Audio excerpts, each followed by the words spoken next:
Ya, kontribusi secara positif ke kepribadian mereka pribadi loh istilahnya. Aku sekarang mau jadi fotografer, aku sekarang mau jadi content creator. Politik nanti dulu lah, apa sih politik juga.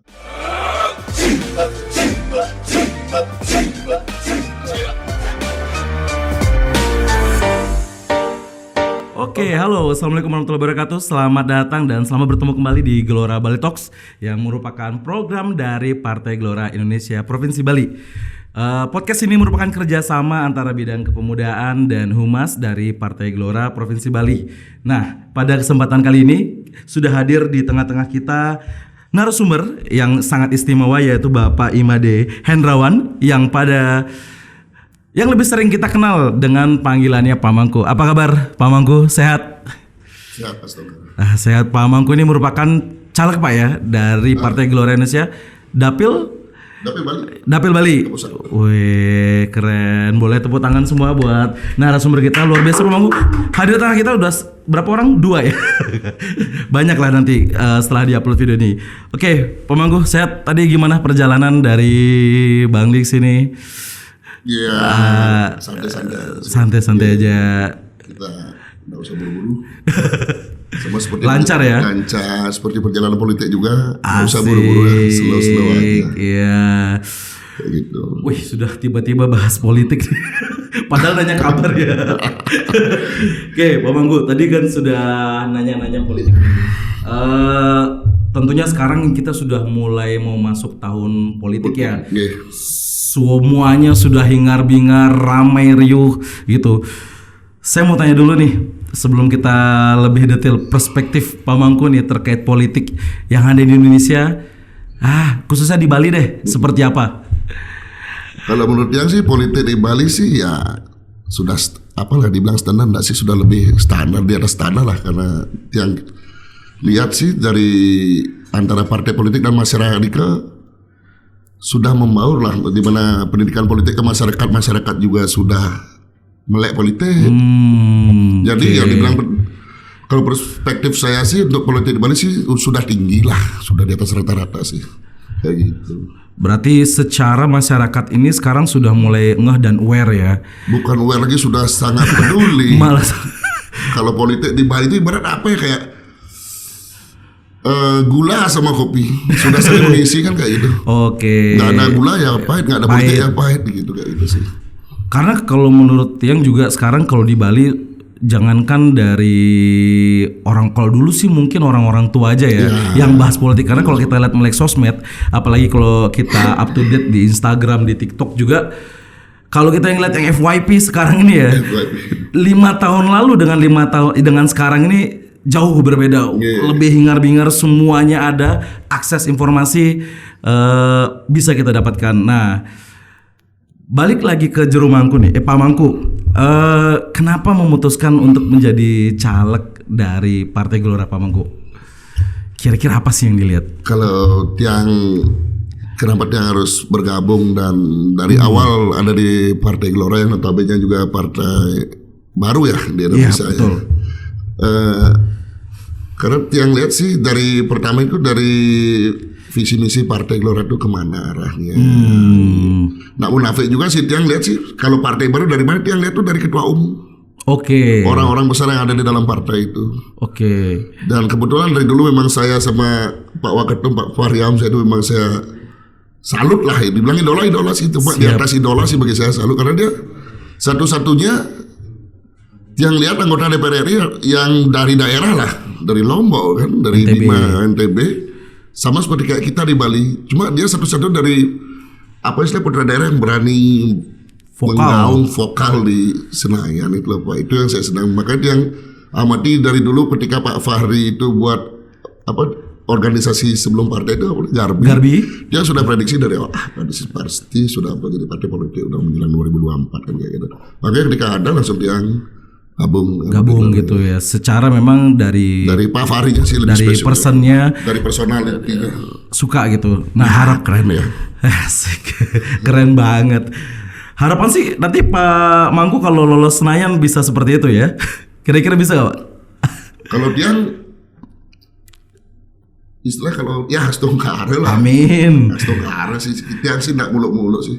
Kalau memang Tuhan ngasih sih, kalau dia bisa sampai ke sebenarnya ya pastinya yang copy paste lah Pak Fahri. Kalau bisa dia bawa aspirasi masyarakat Bali, bisa menyuarakan ya. Senior-senior yang kemarin yang belum terbawa aspirasi masyarakat Bali oleh senior-senior yang ada di Parlemen Senayan kemarin itu, biar dia bisa bawakan lagi, bahkan lebih dia bawakan lagi, gitu. Lebih dari yang kemarin sih kayak gitu sih. Nah, tadi kita bahas sudah juga kalau Partai Gelora ini partai baru ya Pak Mangku ya. Mungkin masyarakat juga bertanya-tanya nih, visi misi dan sebagainya. Kalau Pak Mangku sendiri harapannya dengan adanya Partai Gelora khususnya di Bali ini seperti apa Pak Mangku? Apa yang bisa kita berikan? Kalau harapan Tiang untuk Partai Gelora di Bali sih ya intinya sih yang pertama sih kita orang politik ya harus ada kursi, kontribusi kursi. Betul, amin. Kursi ya kontribusi kayak gitu sih. Yang kedua kita bisa jadi kuda hitam lah. Jadi suatu partai politik yang diperhitungkan walaupun baru sudah kita tuh tenaga kuda. Power horse kuda beneran ini. Kuda-kuda kita kuat kayak gitu sih. Ya boleh. Nah tadi kita bahas juga melek politik Pak Mangku. Iya melek politik. Kita nggak mungkin bisa jalan ini dengan partai sendiri. Tentunya peranan dan dukungan masyarakat ini kita sangat harapkan. Kalau yang sekarang tadi kita bahas di sosial media mungkin baru sebatas mantau, komen, meskipun kadang pedas banget. Tapi itu bagusnya adalah tadi Pak Mangku sudah meng-highlight bahwasanya masyarakat kita di Bali sudah sangat aware. Nah 2024 ini kalau kita melihat beberapa tahun terakhir kan angka golput cukup tinggi ya, terutama apalagi terakhir kalau kita lihat di pemilu wali kota Denpasar kurang lebih 30% golput. Nah, bagaimana menurut Pak Mangku agar masyarakat ini mau terjun secara konkret ke politik dan bahwa saya kalau beberapa tahun terakhir kan konotasi politik itu negatif ya Pak Mangku ya. Ya orang lihatnya banyak hal-hal yang kurang bagus lah, tapi di balik politik itu kan banyak hal yang bisa kita kerjakan. Nah menurut Pak Mangku bagaimana biar masyarakat terutama mau terjun ke politik dan bisa lihat prospek-prospek terutama kalau kita di partai baru, peluang-peluang yang bisa kita berikan seperti itu. Kalau sih menurut yang Nika pribadi, bagaimana kita berkaca dari pemilihan wali kota Denpasar kemarin, berbicara tentang tingginya tingkat golput. Betul. Tingkat golput itu kemarin, kenapa dia sampai tinggi mungkin? Kayak Pak bilang barusan, adanya rasa kejenuhan, stigma negatif tentang orang-orang yang berpolitik, terutama di kalangan Gen Z. Yang dimana mereka mungkin bagi mereka politik itu nomor 2 apa nomor 3 dibanding dengan satu mungkin pekerjaan mereka, pendidikan mereka, dengan gaya hidup mereka yang lebih kekinian, hedon, ya kontribusi secara positif ke kepribadian mereka pribadi loh istilahnya. Aku sekarang mau jadi fotografer, aku sekarang mau jadi content creator. Politik nanti dulu lah, apa sih politik juga nggak ngaruh juga. Kalau kita mau gitu sekarang kan apalagi kan kalau berbicara tentang bagaimana mencari solusi untuk menurunkan tingkat golput ya. Bagaimana sekarang itu politik harus dikemas dalam wajah yang mungkin lebih lebih mudah, lebih modernitas, lebih happy lah. Yang kedua mungkin banyaknya caleg-caleg itu juga tidak didominasi oleh kaum tua. Karena apa? Mungkin jujur Tiang pribadi juga dulu periode-periode lalu juga Tiang lihat politik itu apa sih? Orangnya kok tua-tua itu aja juga sih. Perasaan ini sudah jadi kok sampai 4 periode, 3 periode kok masih aja ini aja. Kayak gitu. Jadi mungkin sekarang ya itu aja sih. Apalagi sekarang 2024 yang lihat draft dari KPU juga sih, dari baliho, dari spanduk, dari segala macam juga banyak sekarang generasi Z yang sudah mulai ikut terjun gitu. Berarti kan dari sana kita lihat generasi Z ini sejaknya dia punya ruang lingkup atau circle bahasanya sekarang kan. Bahasanya circle, jadi kan secara tidak langsung dari kemarin mungkin tinggal golput itu saya rasa juga banyak dari kalangan Gen Z Pak. Betul Pak.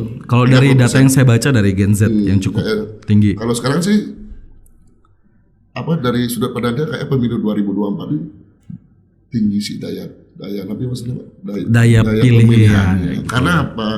Pada saat itu juga apalagi kayak sekarang kita nggak pernah gencar-gencarnya pilpres kan, karena pemilu 2024 ini kayaknya bakal seru lagi kayak gitu. Kayaknya nilai angka golputnya kayaknya berkurang sih, kayak itu sih.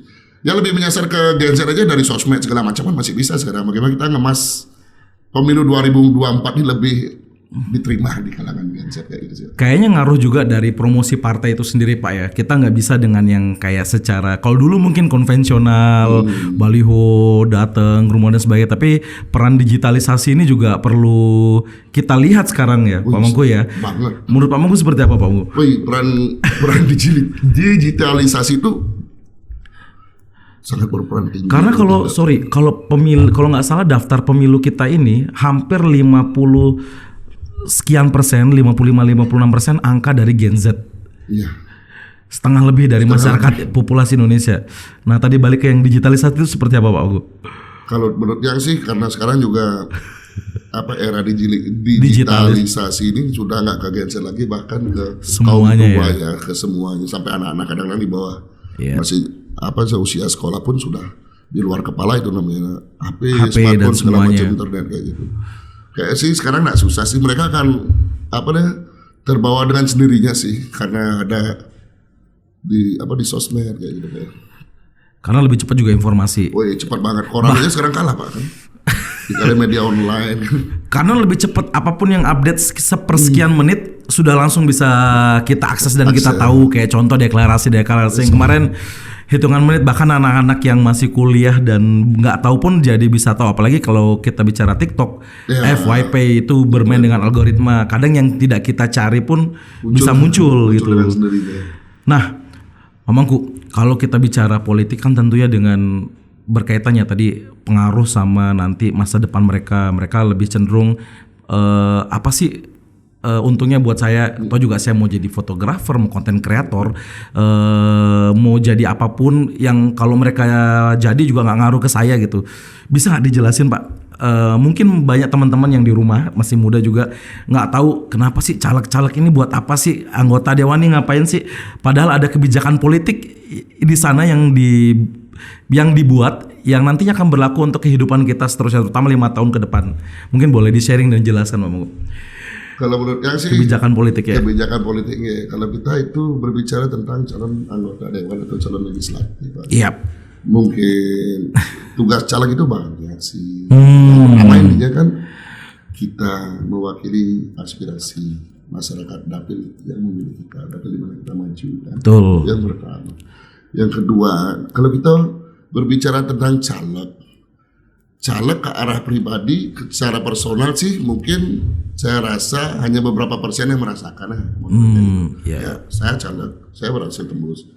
Mungkin nggak mungkin yang bisa langsung ke salah satu personal orang itu yang mungkin langsung goblok kita semuanya kita salurkan bantuan secara besar kan nggak mungkin. Intinya berbicara tentang calon legislatif dan masa pemilih itu, kalau di Bali khususnya kita tuh berbicara tentang kelompok. Mungkin di Bali itu ada kelompok keluarga, kelompok masyarakat dalam bentuk banyak. Seperti halnya kayak di Bali itu juga caleg-caleg banyak pun sudah tiang lihat sudah banyak, mungkin banyak lagi ya untuk bantuan-bantuan ke banyak. Dia sendiri merasakan kalau kita kayak di tiang pribadi, kalau kita nggak punya anggota dewan itu agak berat juga sih. Betul. Semenjak kita punya anggota dewan, kayak dulu yang kita biasa ngodalin kayak gitu, kita harus kurungan masa kayak orang patungan, mungkin dengan nominal yang lumayan besar. Sementara semenjak kita sudah ada anggota dewan, sebenarnya kita dapat ada support gitu, support segala macam. Jadi kita fungsi positif untuk anggota dewan itu banyak sebenarnya, itu untuk biar istilah kalangan Gen Z-nya tahu kayak gitu. Oke, jadi intinya pemerintah hadir bisa di tengah-tengah. Ada hadir gitu. Banyak. Kadang mereka juga bisa sharing kebutuhan, peluang-peluang yang ada. Apapun yang mereka bisa kerjakan terkait dengan profesi tadi. Iya, oke. Ya, pemerintah itu hadir di sebelah kita.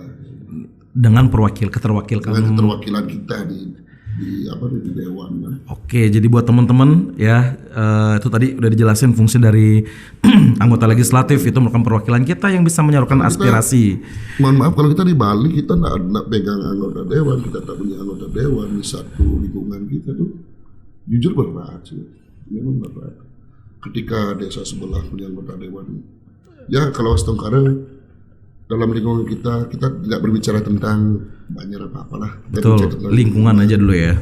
Kalau lingkungan kita keadaannya sekitar dalam pembangunan fasilitas umum segala macam, ya kalau pas tetangga kita orang yang mampu semua. Betul. Gitu. Kalau ada kita megang anggota dewan itu kan setidaknya kayak bisa ada penyalur. Yang barusan seperti itulah. Oke. Dimana hak-hak yang memang untuk masyarakat tuh bisa tersalurkan ke tepat sasaran gitu. Jadi benar-benar ke masyarakat yang membutuhkan dan butuh bantuan Pak Mangku ya. Kalau memang berbicara secara personal sih kayaknya hanya beberapa persen aja sih. Betul. Sedangkan kita tadi berbicara tentang kelompok anggota dewan dengan suatu kelompok masyarakat itu fungsinya besar. Jadi banyak kemaslahatan lah, banyak kebaikan yang bisa dibagikan ke masyarakat. Ke masyarakat yang ada di sekitar lingkungannya dulu ya, yang paling dekat. Oke. Nah, Pak Mangku, dibandingkan daerah lain ya, Bali ini kan cukup istimewa. Ya, kita ini cukup majemuk dan heterogen. Ya, pasti juga dalam kontestasi pemilu ini akan sedikit berbeda dengan daerah-daerah yang lain tentunya. Di mana setiap daerah juga punya nilai uniknya sendiri. Menurut Pak Mangku seperti apa Pak Mangku? Kalau menurut Tiang sih di Bali, ya memang nggak bisa kita pungkiri ya di Bali itu memang masyarakatnya heterogen. Ya. Mungkin banyak apa kita daerah pariwisata kan. Betul. Mungkin ada saudara kita dari Pulau A, Pulau B, Pulau C yang ada di Bali nyari kerja lah kasarnya itu, nyari apa istilahnya, nyari nafkah di Bali.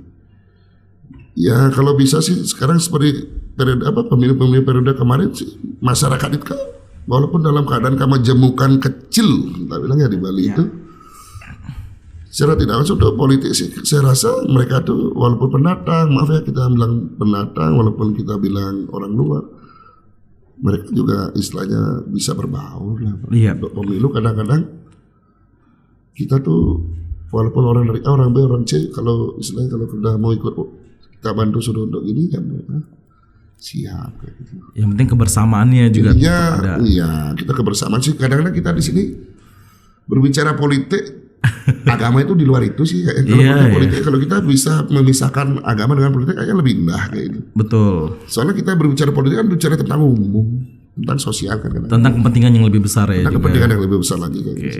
Kalau kita masih berbicara mohon maaf, kita masih nempelin paradigma kayak gitu kan nggak enak nanti kita dengar.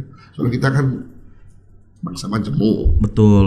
Bineka Tunggal Ika kayak gitu kan. Dimanapun akan melakukan kayak sih. Nah di Bali aja sih kayak dimanapun. Kita juga orang Bali banyak ada di Jawa, ada di Lombok, kayak fine aja lah. Ya sebenarnya itu sih memang yang kita harapkan dan memang kalau di Bali sendiri sudah terbukti ya secara keharmonisan sudah berjalan cukup sangat lama, bahkan dari nenek moyang kita sudah sangat bagus di sini. Nah kalau Bali sendiri, Bali kan terkenal dengan budaya toleransinya nih Pak Mangku ya. Ya bagaimana pandangan terkait itu dan juga tentang budaya, apalagi budaya ini nggak bisa dilepaskan dari ciri khas Bali Pak Mangku. Coba ulangi. Masyarakat Bali terkenal dengan lebih ke toleransinya lah, dan masyarakat Bali ini kan nggak lepas secara kita sebagai masyarakat Bali nggak lepas dengan budaya. Ya, bagaimana menurut Pak Mangku terkait dengan masyarakat yang tinggal di Bali yang masih memegang teguh nilai-nilai budaya itu Pak Mangku?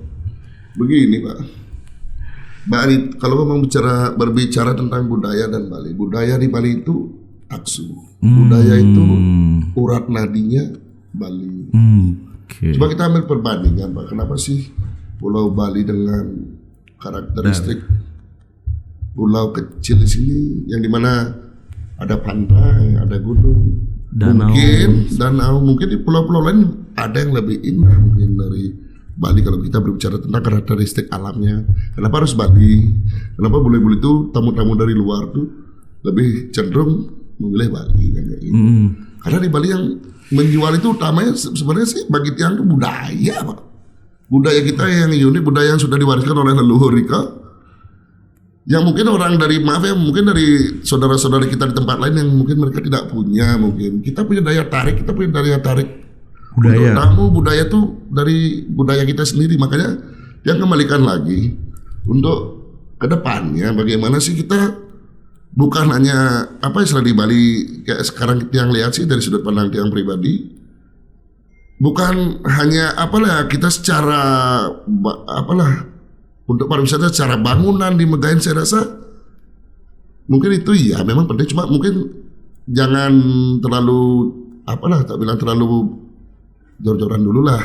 Sementara kita ini soalnya gimana, kita ini sekarang ini lagi bagi Tiang sekarang kita ini lagi diserang oleh krisis budaya, Pak. Di mana kita lihat sekarang generasi ke bawah niki juga yang kayak untuk ke budaya sendiri mereka juga sudah agak berkurang minatnya kayak gitu. Oke. Makanya yang kadang-kadang berpikir, yang prediksi juga ke depannya kayak gimana ya budaya Bali, apakah masih bisa?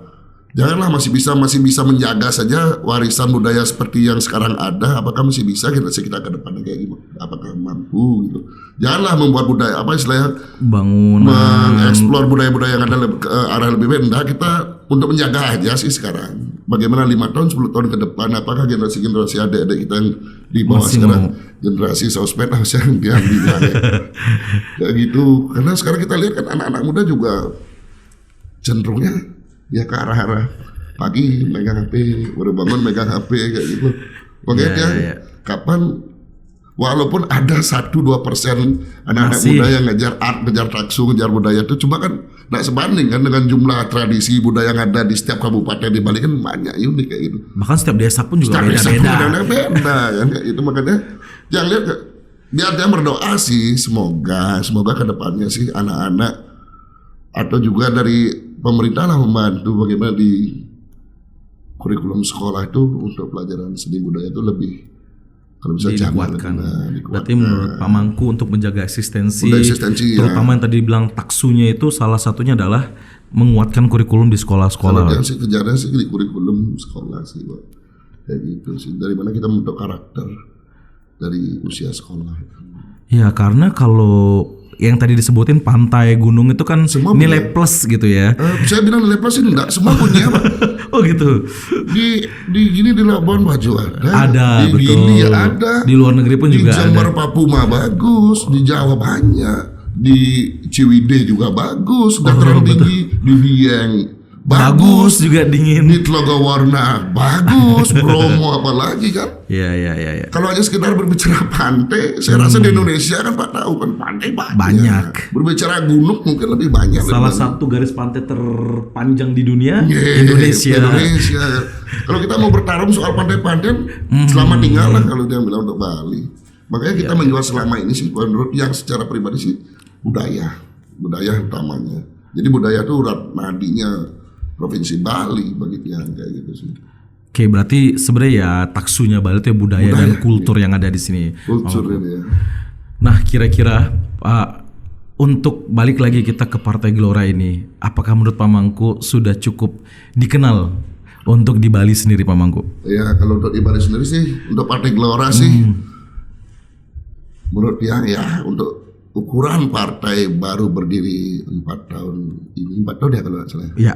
Partai Gelora sih gebrakannya sih sudah lumayan besar ya Pak ya. Apalagi sekarang dengan deklarasi untuk Pilpres ini gabung dengan koalisi-koalisi partai gemuk lah istilah partai raksasa, mungkin Tongkara makin dikenal lah Partai Gelora. Makin kelihatan Pak ya. Di bawah kendali di bawah komandan Pak Haji Mulyono bagi dia juga berhasil untuk ukuran partai baru di Bali ya. Nah, dengan tadi kemajemukan, terus Partai Gelora tadi sudah kita bahas, kira-kira narasi apa nih Pak yang bisa membawa kita makin masuk Pak untuk masuk ke masyarakat Bali sendiri tadi Pak sebagai partai baru? Kalau untuk partai baru kita untuk berbicara tentang Gelora agar bisa masuk ke masyarakat.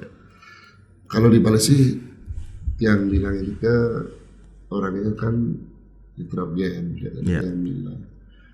Jadi bagaimana nanti Partai Gelora ke depannya lebih menurut yang dari sudut pandang dia lebih memframingkan Partai Gelora sebagai partai nasionalis ya, kayak itu sih, agar masyarakat Bali khususnya orang-orang Bali orang-orang yang ada di Bali, pendatang-pendatang yang sudah berKTP Bali tertarik untuk gabung tanpa ada sekat batasan. Seperti Pak Ketua Umum Anies Mata bilang, bagaimana kita itu memecahkan tembok pembatas gitu sih. Intinya mungkin sekarang kita nggak bisa ngomong banyak dulu ya karena kita belum punya anggota di parlemen ya. Kita hanya bisa istilah kalau kita dibilang ambisi, wajar aja seorang partai gitu ya. Nah, ada ambisi, ada target kan. Cuma ya nantilah untuk kita bisa ngomong banyak ide dan gagasan setelah kita memang nanti punya wakil di sana. Kita bisa take action setelah perwakilan dari partai kita Gelora Indonesia. Wah, tentunya memang harapan kita semua sih Pak. Jadi bagaimana Partai Gelora ini menjadi partai nasionalis tadi yang bisa mewakili semua kalangan masyarakat tadi yang Pak Anies juga sempat bilang di podcast ini, memecahkan tembok batasan-batasan, sekat-sekat, karena Bali ini merupakan kalau bisa dibilang etalase Indonesia kecil, jendela ya dunia juga. Terutama kita di Bali, harapannya ya kita Partai Gelora bisa memberikan kontribusi untuk masyarakat yang lebih luas, itu dulu sih Pak. Nah, mungkin closing statement Pak Mangku terkait Partai Gelora, Bali, dan pemilu atau politik semuanya, silakan apa yang Pak Mangku mau sampaikan. Kalau untuk closing statementnya yang cukup satu kata aja sih. Apa tuh Pak Mangku? Gelora menang, itu aja sih. Amin. Oke.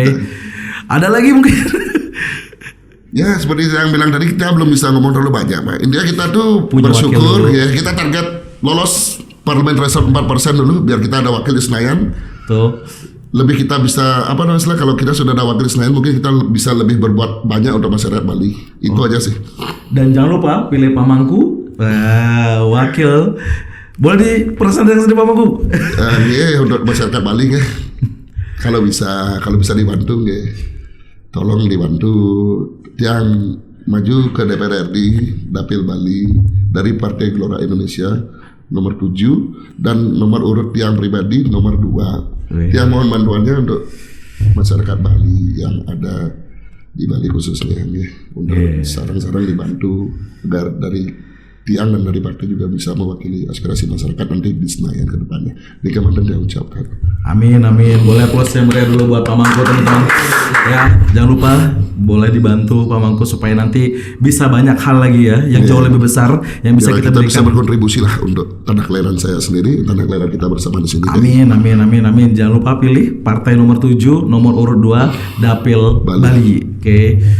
Ya, itu dia tadi singkat, padat dan jelas obrolan kita bersama Pak Mangku yang merupakan calon legislatif DPR RI Partai Gelora Indonesia Provinsi Bali. Semoga dari obrolan kita tadi banyak teman-teman yang nonton bisa melihat atau lebih tahu terkait dengan Partai Gelora, politik, dan Bali itu sendiri sebagai bentuk etalase kecil dari Indonesia, sebagai bentuk kemajemukan. Karena kalau kita bahas tadi juga Partai Gelora Provinsi Bali merupakan provinsi yang dihuni oleh banyak masyarakat yang cukup heterogen dan sudah sangat dikenal dari sisi keharmonisan dan toleransinya.